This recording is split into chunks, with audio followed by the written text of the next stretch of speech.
shall dedicate myself to your service. Not based upon some rigid creed, but bound together by ideals and aspirations. Elizabeth II, Britain's longest-serving monarch. She's reigned over this country for nearly 70 years. She's a woman of remarkable stamina. She's the most famous woman in the world. She's seen a man land on the moon, and 14 prime ministers come and go. But 400 years earlier, there was another Queen Elizabeth.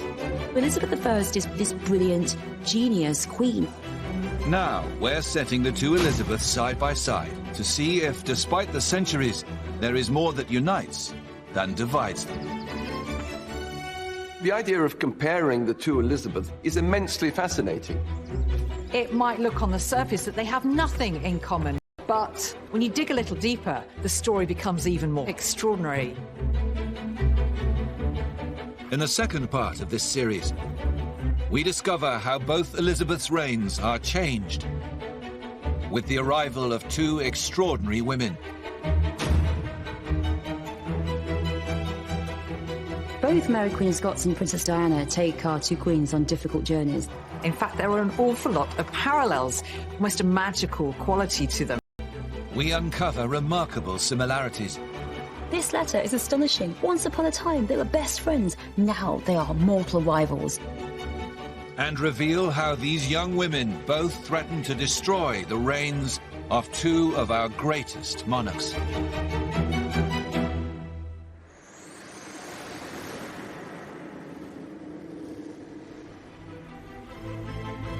The story of Queen Elizabeth I and Elizabeth II's rise to the throne has revealed some intriguing similarities. Both women rose from royal obscurity to become popular and successful monarchs. And their journey has made them both unflinching and dedicated queens. What unites the two queens is their sense of tradition and duty. But neither of the Elizabeths were supposed to be queen at all. They had a fairly tortuous path to the throne. But that wasn't the end of their battle. It was just the beginning. Both Elizabeths battle with two very different women that enter their lives. Mary, Queen of Scots, and Princess Diana.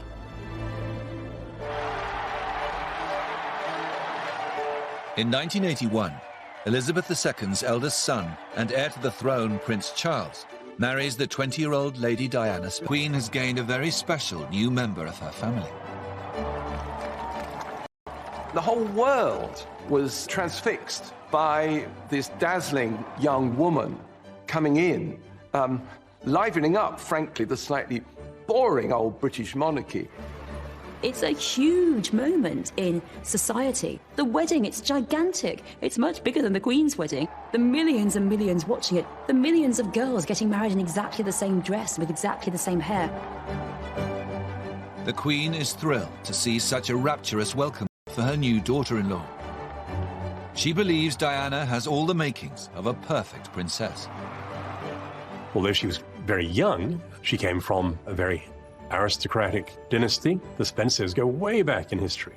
And of course her father had been a query to the Queen. She knew the royal family really from childhood. Diana was the virgin bride that her son, Prince Charles, needed in order to provide an heir and settle the future succession. So Diana was seen as the great hope of the royal family.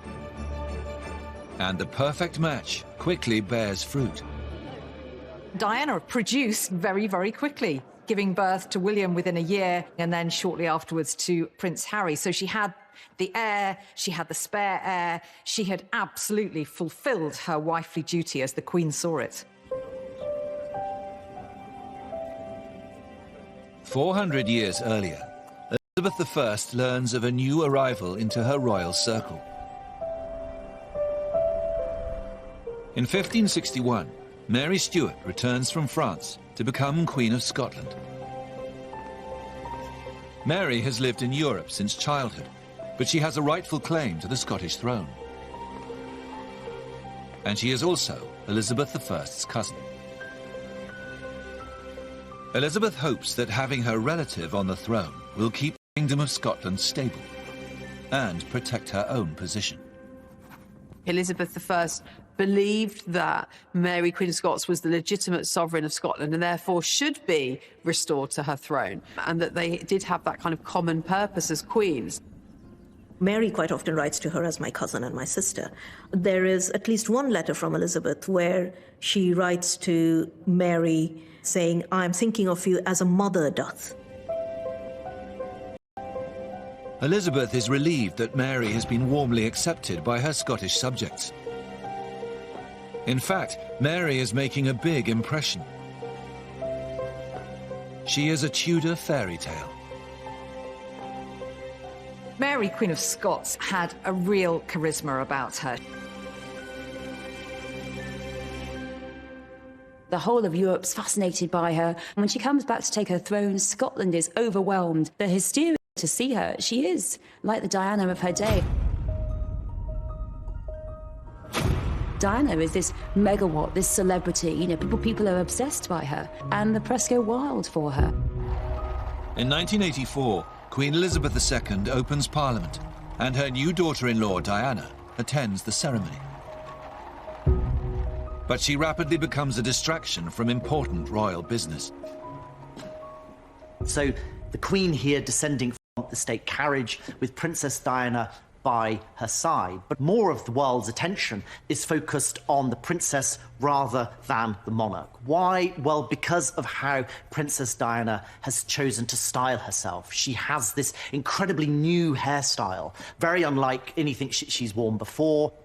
Almost a natural magnetism that she seems to have, drawing the eye of the camera. This is all about the state opening of Parliament. It's the Queen that should be the centre, not the princess. On the following morning, the press are not focused on the political agenda. They're not even focused on Elizabeth II. All of these headlines about Diana's striking hairstyle, it was Diana that was the sort of centre of attention. The Queen was furious. Diana's celebrity is starting to overshadow matters of the crown. And Elizabeth I is also becoming concerned about Mary's rapidly growing popularity. She asks to see a portrait of the beautiful Scottish monarch.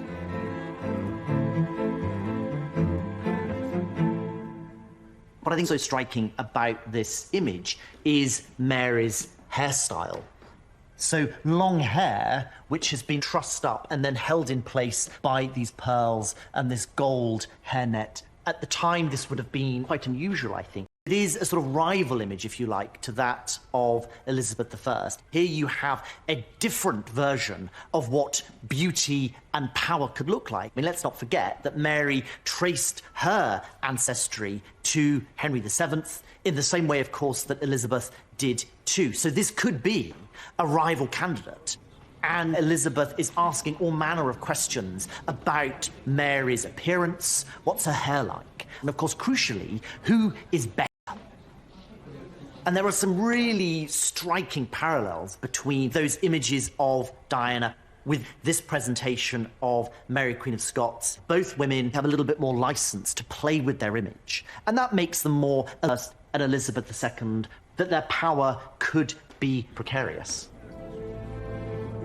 In a short space of time, it's becoming clear to Elizabeth I and II that the attention Mary and Diana are drawing might not be such good news. The Queen's role was to be head of state. Princess Diana's role was to be future joint head of state. But Princess Diana was so successful in her role that she was seen as a threat to the established order. People are following her. She's all over the press. They're copying her hairstyle. Just in the same way, people are trying to emulate Mary and how she's dressing. They become style icons, but so much more than that. Mary and Diana present a rather beguiling alternative to the person who is on the throne. And therein lay the secret of their popularity, but also the threat that they posed to the two Elizabeths. Soon it will become clear to both Elizabeths that the two younger women are becoming a problem.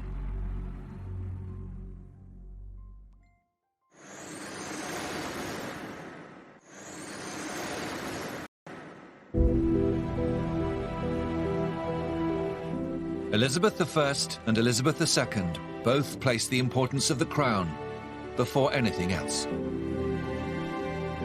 But now, the presence of two young female relatives, Mary Queen of Scots and Princess Diana, is beginning to have an impact on the popularity of the monarchy.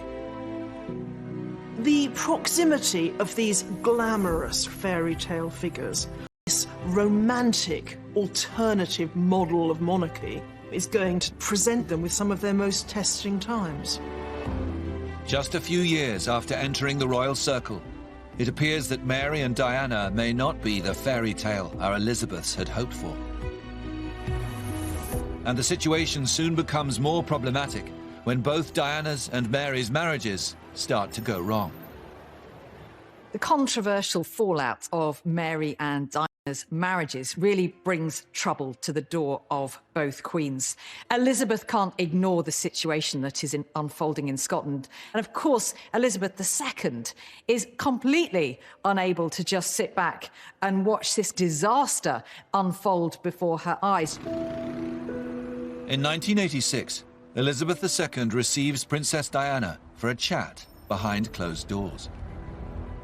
Diana has discovered evidence that Prince Charles is having an affair.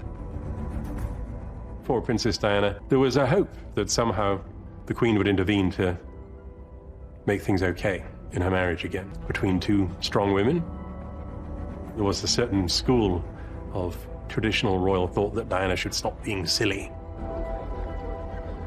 For Elizabeth, there is only one thing for Diana to do: put a lid on her marital problems and protect the reputation of the House of Windsor and the monarchy. Elizabeth II is a personally, as well as professionally, religious woman who in her childhood was scarred by her uncle's abdication to marry a divorced woman. So everything in Queen Elizabeth's background steers her towards the sanctity of marriage. And certainly she'd have seen marriage as something to be worked on and subservient to preserving the future of the throne. But Diana wasn't made like that. Diana was angry. Diana was defiant. She thought, the heck with this. I am not going to be swept under the carpet. Centuries before, Elizabeth I is disappointed to find out that Mary, Queen of Scots, has ended up in a troubled marriage of her own. Mary has chosen to marry a powerful English nobleman called Lord Darnley. Very early in Mary's reign, she married Henry Lord Darnley. Now, it was a love match for her. She fell head over heels. But Darnley was unsuitable in every single way as a consort. He was hot-headed, arrogant. He was actually quite a cruel man. So the marriage became absolutely toxic.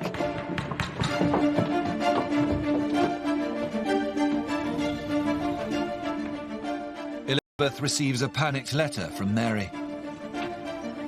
She's now pregnant and wants the Queen's support to protect her from her abusive husband.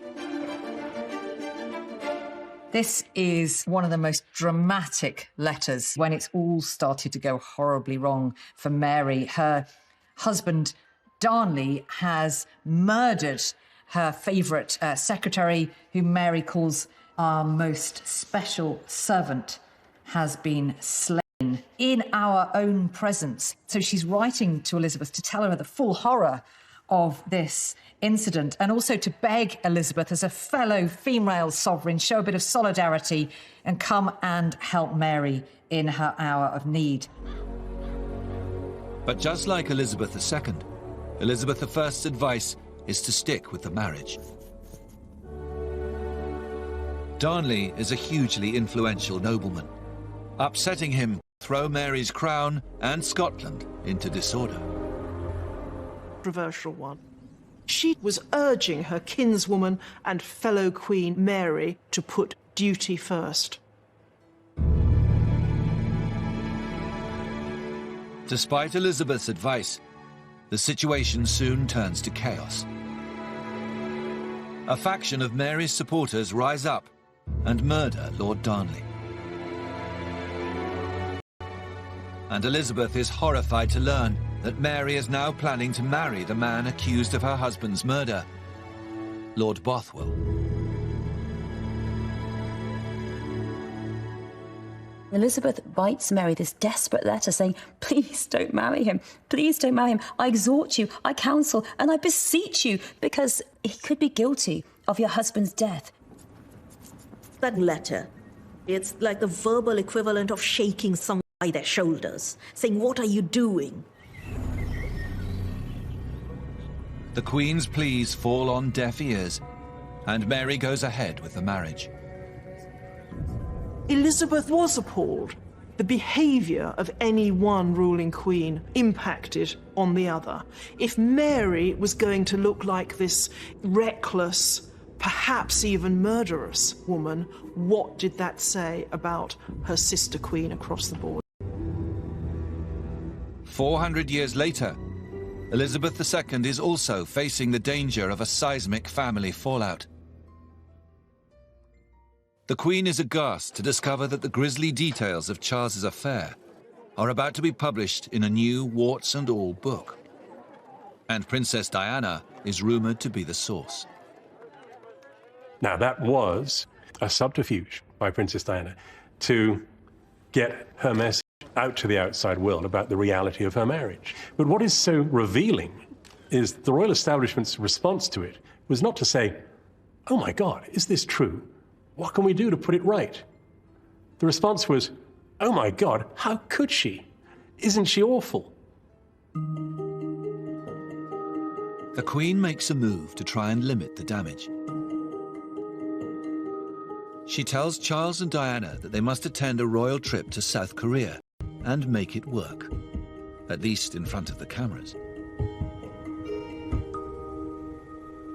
If looks could kill, here we have a photograph of Princess Diana and Prince Charles. They have been sent on this diplomatic mission at the request of the Queen to make it look as though they are maintaining appearances. But what this image of Diana shows is that she will not play that part. Her feelings are drowning out. In Rogue, Diana is not keeping to the brief of what is required of a royal princess. Overseas tours are some of the most important bits of duty that the royal family does. It is high-level diplomacy, certainly an area that you shouldn't bring your private difficulties into. Shortly after their return from South Korea, Diana starts to openly discuss a separation. The situation is slipping out of Elizabeth's control towards the one thing she is desperate to avoid: a divorce for the heir to the throne. And in 1567, Elizabeth I hears that Mary's new marriage to Bothwell is now also on the way out.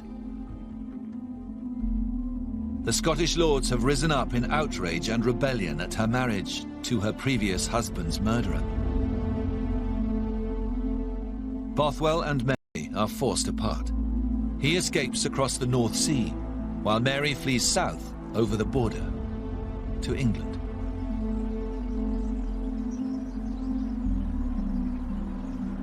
She comes to England to seek sanctuary and also to get Elizabeth's help to restore her to the Scottish throne.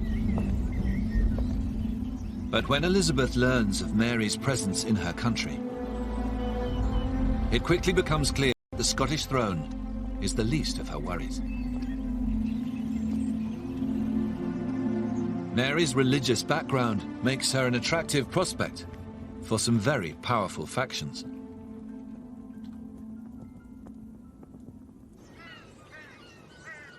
Mary was a Catholic, and for Catholics, both in England and around the continent, she was the rightful Queen of England. For Catholics, it was outrageous that Elizabeth was on the throne. They want Mary on the English throne because they know that she would restore Catholicism, the religion that Elizabeth's father had effectively got rid of.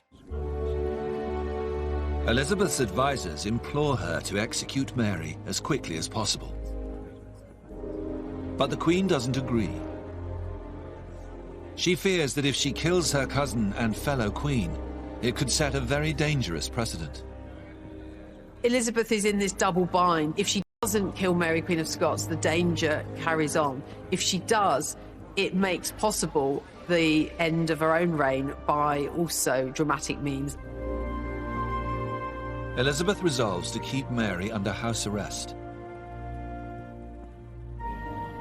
But soon, the Queen can see that imprisoning her has only increased Mary's status as a romantic icon. The sympathy Mary, Queen of Scots gets, even after she's left her throne, even when she's made marriages that seem very unwise, there's this huge amount of passion and sympathy. She's seen as this tragic queen. Both Diana and Mary really, I think, surprise the queens about how much sympathy they get. With Charles and Diana now living apart, and evidence in the press that Diana has also been having affairs, Elizabeth II is perturbed to discover that public support for the princess is only growing. It really was, Diana, we love you, we're with you, we're behind you. And it must have puzzled the Queen, you know, why that someone who, in her terms, was breaking the rules, was doing what wasn't right, should be the one who garnered this massive international outpouring of sympathy. Later that year, the fallout from the Diana saga literally hits home for the Queen. A fire rips through Elizabeth's beloved childhood home, Windsor Castle, destroying countless historic rooms. But the public's reaction to the disaster is surprisingly unsympathetic. It wasn't just accepted that the people would help to pay for the repair of this symbol of royal authority.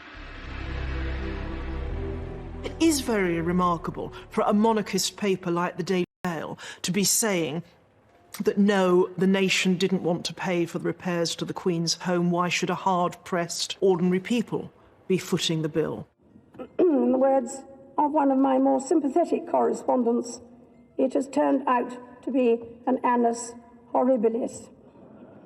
There was a backlash that she now faced from her people. They were beginning to question the monarchy, and particularly question how much the monarchy should be financially supported. I'm not sure that would have happened without Diana. In the face of an increasing threat, both queens react by cutting off communication completely. Elizabeth II makes it known she will never meet Diana in private again.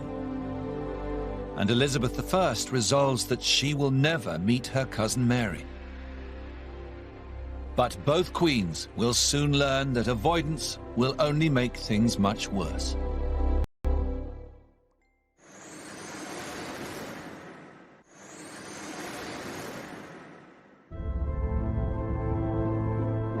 Both Elizabeth's attempts to contain their problematic royal relatives soon go amiss.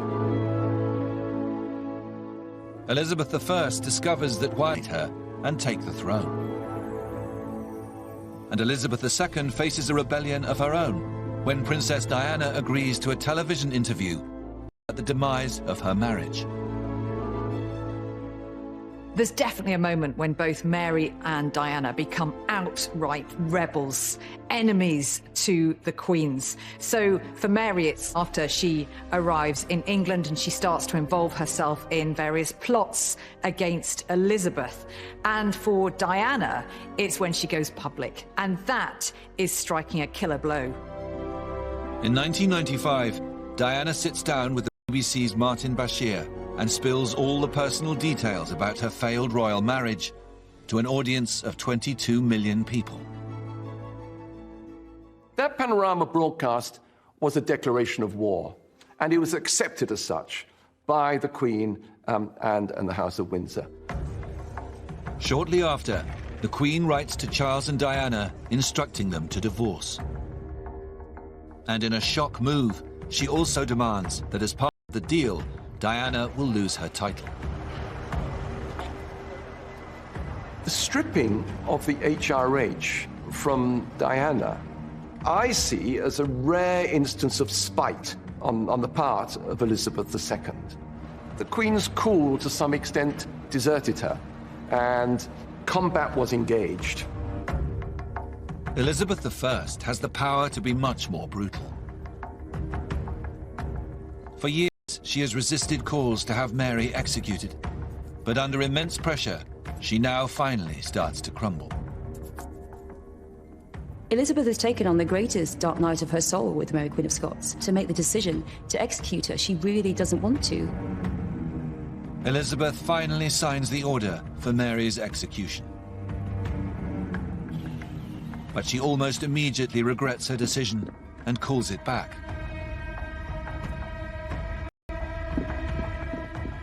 Elizabeth claimed that she hadn't meant to sign the warrant, she wasn't sure what she'd been given to sign, and that she'd then tried to revoke it, but it was too late. Of course, her ministers took the warrant straight up to Fotheringay so that Mary might be executed. They realise that if they wait days, weeks to sort of decide on how this is going to happen, Elizabeth may well have changed her mind, and so they act decisively, they act quickly.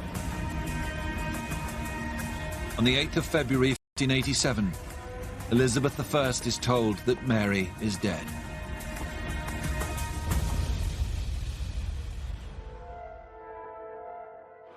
This is what's left of the Mercedes in which the Princess of Wales and the hours of the 31st of August 1997, Queen Elizabeth II is woken with her own terrible news. It's difficult to think of words that convey the shock that I remember feeling, to everybody around. Just total consternation. All the imagery of it, a tunnel in Paris. As the shocking news spreads around the globe of Princess Diana's death, the Queen, who is staying at Balmoral, seems to freeze. In the morning, the family attends their private church, but something is missing from the summon. The service in the local church lasted an hour, but not once was the princess mentioned by name.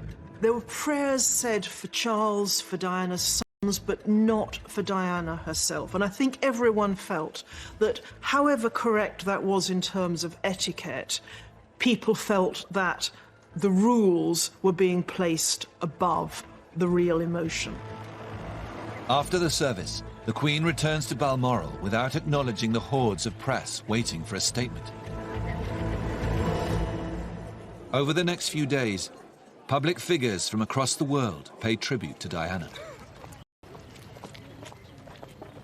She was the people's princess. And that's how she will stay, how she will remain. In our hearts and in our memories. But the Queen remains silent.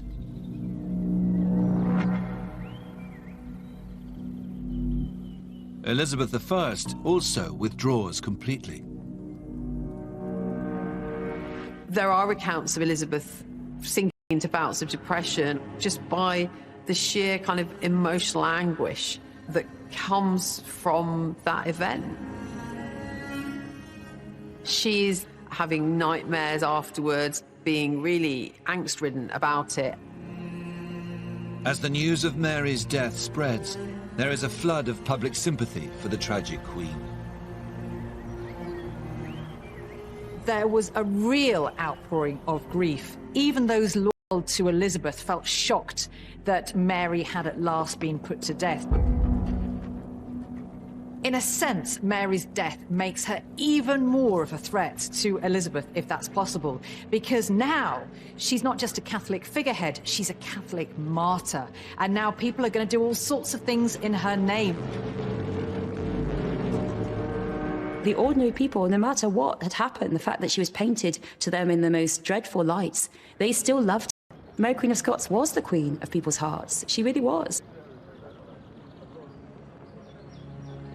There was a quite staggering outpouring of grief. Kensington Gardens myself on my way home from work, and you could hear the crying. It was as if people had lost a member of their family.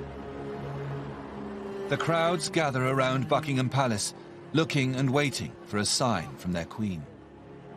Even a single candle in a window, a bagpiper playing a lament, would have been all it took to show that the monarchy had registered this event.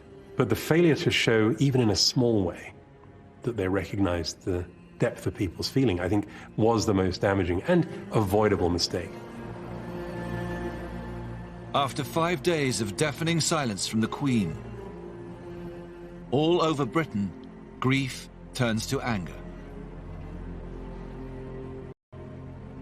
The horror, the shock at Diana's death, this young mother dying in this horrific situation, a lot of that becomes really channeled towards the Queen.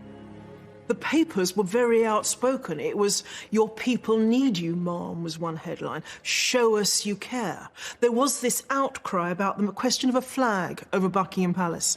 It felt like a deliberate snub.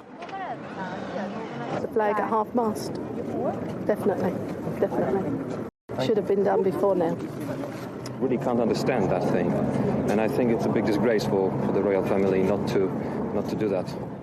Soon, the public's anger becomes loaded with questions about whether the monarchy should exist at all. Over the length of her reign, people have questioned whether a hierarchy of privilege based on birth and not merit should be the thing that represents Britain. There was a moment where her throne looked quite threatened by a sense of real public outrage, a sense of the Queen having got it wrong. Elizabeth I is also facing a public backlash. In the aftermath of Mary, Queen of Scots' execution, the whole Catholic world rises up in revulsion. King Philip II of Spain, the world's richest and most powerful man, vows to avenge Mary, the Catholic Queen. He launches the mighty Spanish Armada. 130 galleons are on their way to invade England and destroy Elizabeth. The Armada is the single most serious threat that Elizabeth has faced in 30 years as Queen. It looks like England is going to be vanquished by the might of Spain. And in the days after Diana's death, there is quite a volatile atmosphere in England. It almost feels like there's some kind of rebellion brewing. To disaster, to people questioning the monarchy, to people saying, what is the monarchy for? The deaths of Mary, Queen of Scots and Diana, these push our queens, Elizabeth I and Elizabeth II, to the closest moments of crisis that they have throughout their whole reigns. But our two queens are in hiding and on the brink of a major disaster.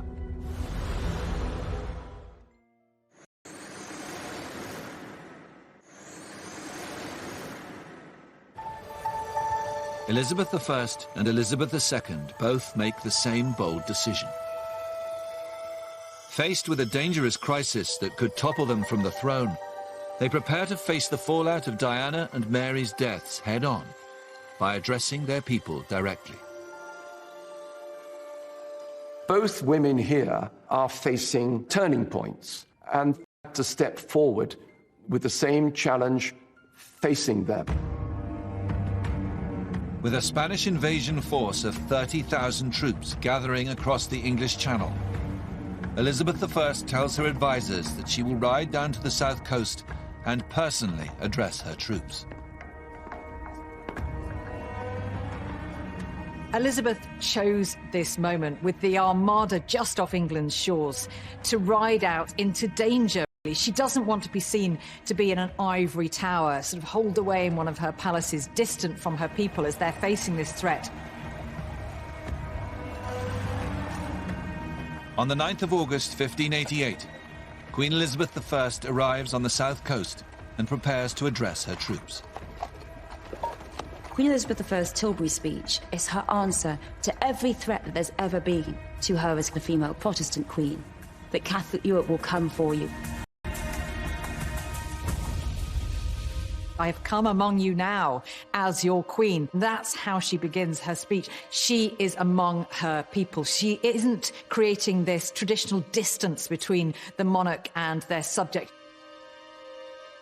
How extraordinary to be there watching your queen, speaking to you, this woman of bravery and courage. And she says, I know I have the body but of a weak and feeble woman, but I have the heart and stomach of a king, and of a king of England too.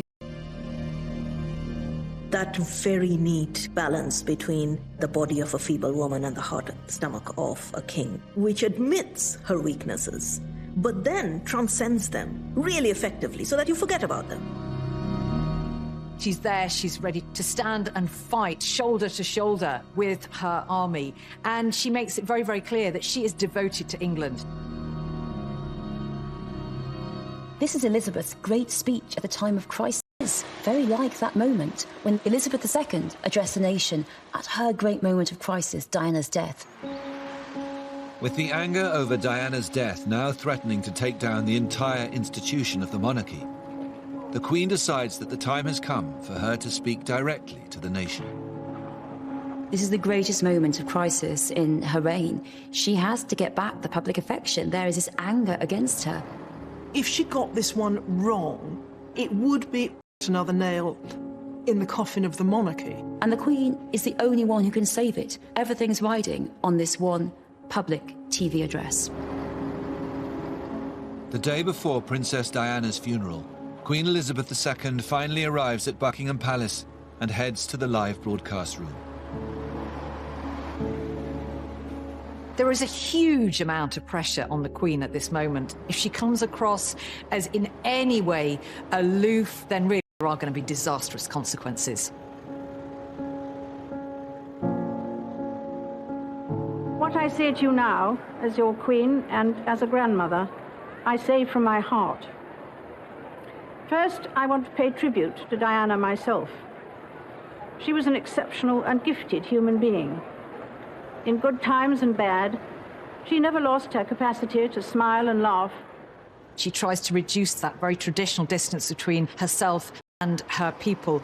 And now she shows herself to have a much more human, even vulnerable side. I, for one, believe there are lessons to be drawn from her life and from the extraordinary and moving reaction to her death. I share in your determination to cherish her memory.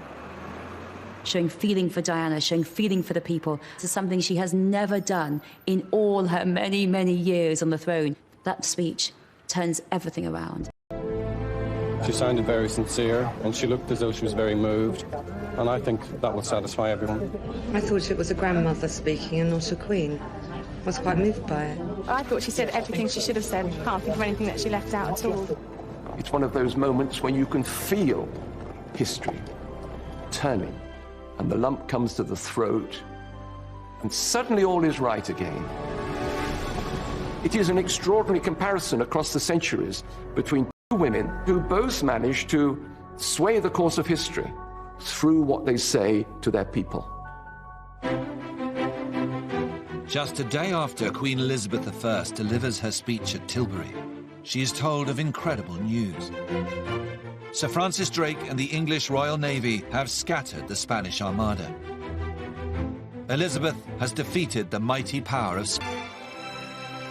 There's a wonderful portrait of Elizabeth I called the Armada Portrait, and it's particularly wonderful because of the aura of power that it seems to possess.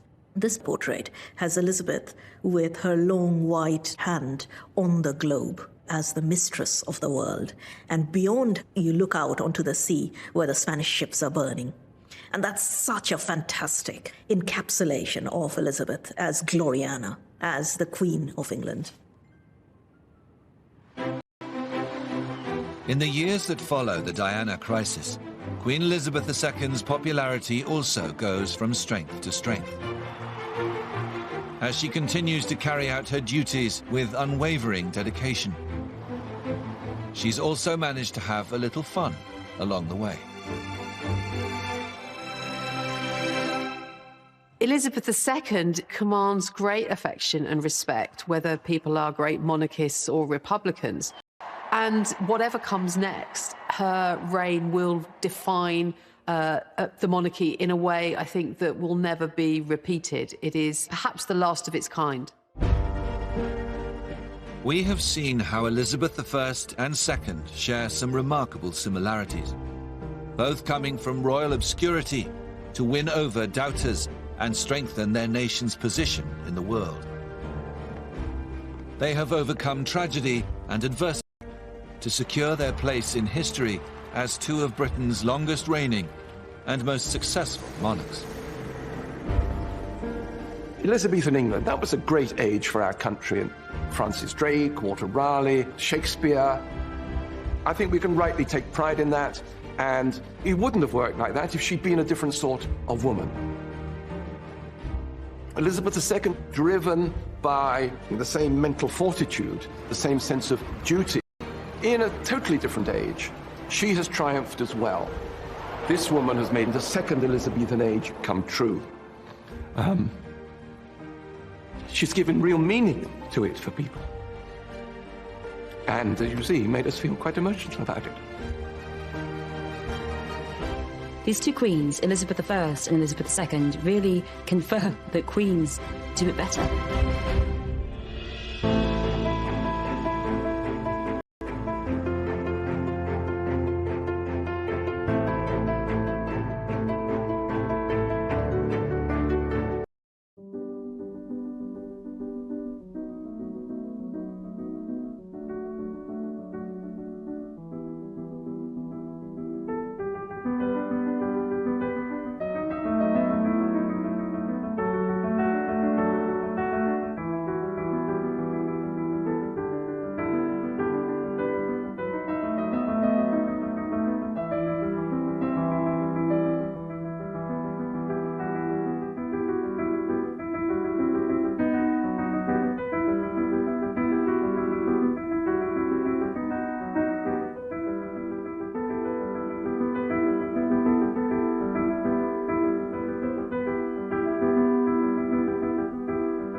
Elizabeth, where she writes to Mary saying, I'm thinking of you as a mother doth.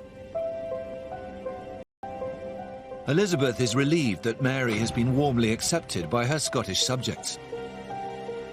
In fact, Mary is making a big impression. She is a Tudor fairy tale. Mary, Queen of Scots, had a real charisma about her. The whole of Europe's fascinated by her. When she comes back to take her throne, Scotland is overwhelmed. The hysteria to see her. She is like the Diana of her day. Diana is this megawatt, this celebrity. You know, people are obsessed by her, and the press go wild for her. In 1984, Queen Elizabeth II opens Parliament, and her new daughter-in-law, Diana, attends the ceremony. But she rapidly becomes a distraction from important